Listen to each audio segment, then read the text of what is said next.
Hello दोस्तों, मैं राकेश मीणा आपके सामने फिर से हाजिर। आज मैं गंगा नदी के बारे में बातचीत करने जा रहा हूँ। अगर गंगा नदी आ गई आपको तो आपकी आधी प्रॉब्लम सोल्व हो जाएगी नदियों में से। तो आज हम पढ़ेंगे गंगा नदी। क्या पढ़ेंगे? गंगा नदी।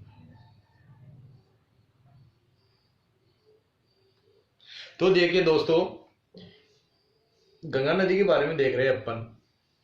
तो यहाँ पर एक स्टेट है,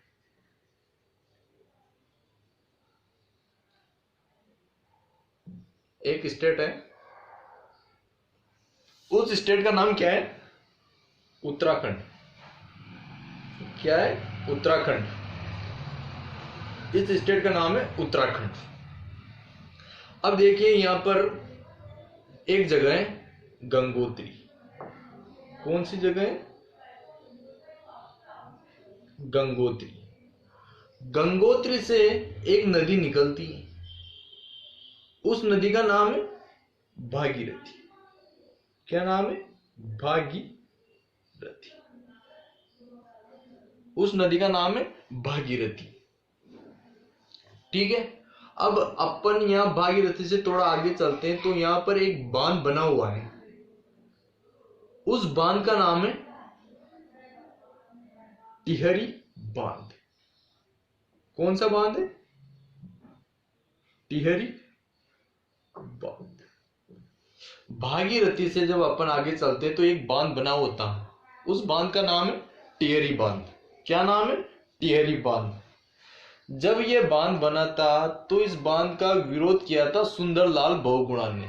किसने किया था? सुंदरलाल बहुगुणा। सुंदरलाल बहुगुणा ने इस बांध का विरोध किया था। विरोध करने का क्या कारण था? इसका विरोध सुंदरलाल बहुगुणा ने क्यों किया था? उसका कारण था यह कि जो टिहरी बांध बना हुआ है वह हिमालय क्षेत्र पर बना हुआ है। कौन से क्षेत्र पर? हिमालय क्षेत्र पर बना हुआ है। जो हिमालय क्षेत्र है वो भूकंप जोन है, ज्यादातर भूकंप आने की आशंका हिमालय क्षेत्र पर रहती है। इसलिए सुंदरलाल बहुगुणा ने इस बांध का विरोध किया। यह बांध 8 तीव्रता के झटके सहन कर सकता है। अगर इससे ज्यादा भूकंप के झटके आ जाए तो ये बांध टूटने की संभावना रहती है। जब उत्तराखंड में त्रासदी हुई थी तो जो पानी आया था वो टिहरी बांध में ही भरा था। यह बांध लगातार 2 दिन बारिश होने से यह बांध बढ़ता है। 2 दिन में जाकर यह बांध बढ़ता है। लेकिन उत्तराखंड त्रासदी में यह बांध मात्र 2 घंटे में भर गया था। मात्र 2 घंटे में भर गया था।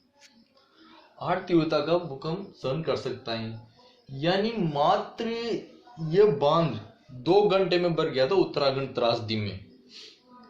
अगर ये बांध नहीं होता तो नीचे का जो दिल्ली वाला क्षेत्र था वो पूरा डूब जाता। अब चलिए, आप टिहरी बांध हो गया। अब आगे चलते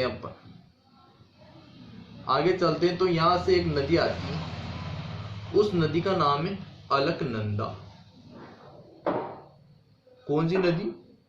अलकनंदा नदी।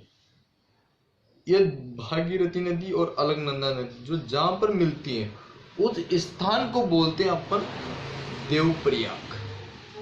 क्या बोलते हैं? देवप्रयाग। और आगे जाके इस नदी का नाम हो जाता है देवप्रयाग से गंगा नदी। क्या हो जाता है? गंगा नदी। अब यहां से आगे चलते हैं तो यहां पे आता है हरिद्वार। क्या आता है? हरिद्वार। अब ये पहाड़ी इलाका चल रहा है, गंगा नदी अभी पहाड़ों में चल रही है। अब थोड़ा आगे चलेंगे तो यहां पर आ जाएगा ऋषिकेश, यानी गंगा नदी मैदानी भाग पर आ जाएगी। क्या है? ऋषिकेश। अब चलते हैं आगे, यहां पे चलते हैं अपन। यहां पे क्या आएगा? यूपी। क्या आएगा? यूपी। फिर आगे चलते हैं, यूपी के बाद आएगा कानपुर। क्या आएगा? कानपुर। थोड़ा आगे फिर चलते हैं अपन, आगे चलने के बाद इसके बाद आएगा इलाहाबाद। क्या आएगा? इलाहाबाद। आगे चलेंगे तो आगे क्या आएगा? वाराणसी, यानी जहां मोदी ने चुनाव लड़ा था, वाराणसी। वाराणसी क्या आएगा? वाराणसी। ठीक है, अब आगे चलेंगे अपन तो आएगा क्या आएगा? बिहार। बिहार। ठीक है दोस्तों, बिहार की राजधानी पटना। पटना। पटना। ठीक है, पटना से आगे चलेंगे, पटना से आगे चलेंगे तो क्या आएगा? वेस्ट बंगाल। वेस्ट बंगाल। पश्चिम बंगाल। पश्चिम बंगाल में कौन सी परियोजना है? फरक्का परियोजना है। कौन सी परियोजना है? पश्चिम बंगाल में कौन सी परियोजना है? फरक्का परियोजना। यहां पे लिख देता हूं, फरक्का परियोजना। ठीक है, अब फरक्का परियोजना से वेस्ट बंगाल में जो फरक्का परियोजना है वहां से ये नदी दो भागों में डिवाइड हो जाती है, एक तो बांग्लादेश की तरफ और एक कोलकाता। जो बांग्लादेश की तरफ जो ये डिवाइड होती है वह ब्रह्मपुत्र नदी में मिल जाती है। कौन सी नदी में मिल जाती है? ब्रह्मपुत्र नदी में मिल जाती है। लिख लीजिए आप, ब्रह्मपुत्र। ब्रह्मपुत्र। ठीक है, ब्रह्मपुत्र में मिल गई। अब इस नदी का यहां से क्या नाम हो जाएगा? इसका पद्मा, यानी बांग्लादेश में इसका नाम हो जाएगा पद्मा। और इधर वेस्ट बंगाल में इस नदी का नाम हुगली नदी। कौन सी नदी? हुगली नदी। अब जो ब्रह्मपुत्र में नदी मिलती है इसका यहाँ पे नाम हो जाता है मेघना। क्या हो जाता है? मेघना। दोस्तों जगह कम है तो मैं आप बोल देता हूँ मेघना। हुगली और पद्मा नदी के बीच में सुंदरवन का डेल्टा बनता है। कौन सा डेल्टा? सुंदरवन का डेल्टा। शॉर्टकट में लिख देता हूँ, सुंदरवन का डेल्टा। विश्व प्रसिद्ध डेल्टा है ये सुंदरवन का डेल्टा। ठीक है, अब इसके अलावा यहाँ पर पटना में देखिए आप, पटना पे यहाँ पर महात्मा गांधी सेतु स्थित है। पटना में महात्मा गांधी सेतु स्थित है। पटना में क्या स्थित है? महात्मा गांधी सेतु स्थित है। अब अपन गंगा की सहायक नदियों के बारे में बातचीत करेंगे। गंगा की सहायक नदियां कौन कौन सी हैं? तो इसके लिए आप ट्रिक लिख लीजिए। ट्रिक है यमुना,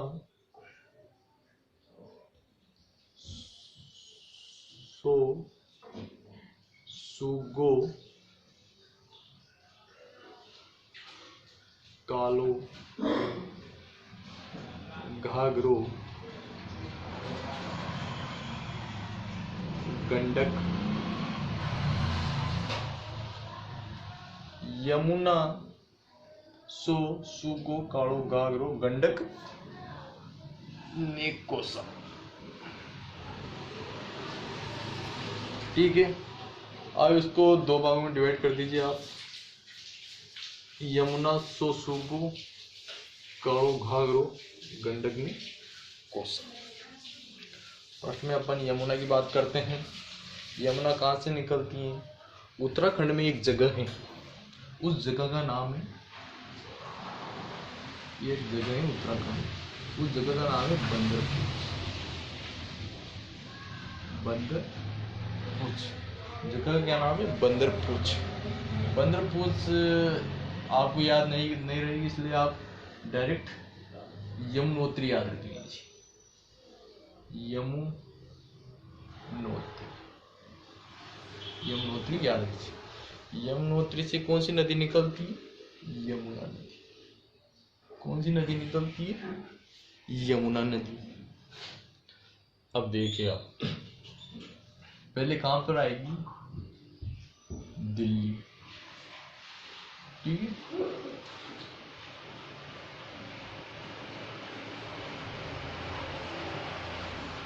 कहां पे आएगी? दिल्ली। दिल्ली आ गई, भारत की राजधानी दिल्ली। अब उसके बाद देखिए, आगे चलो, आगे चले आप। यहां पर क्या आएगा? मथुरा। क्या आएगा? भगवान कृष्ण की जन्मभूमि क्या है? मथुरा।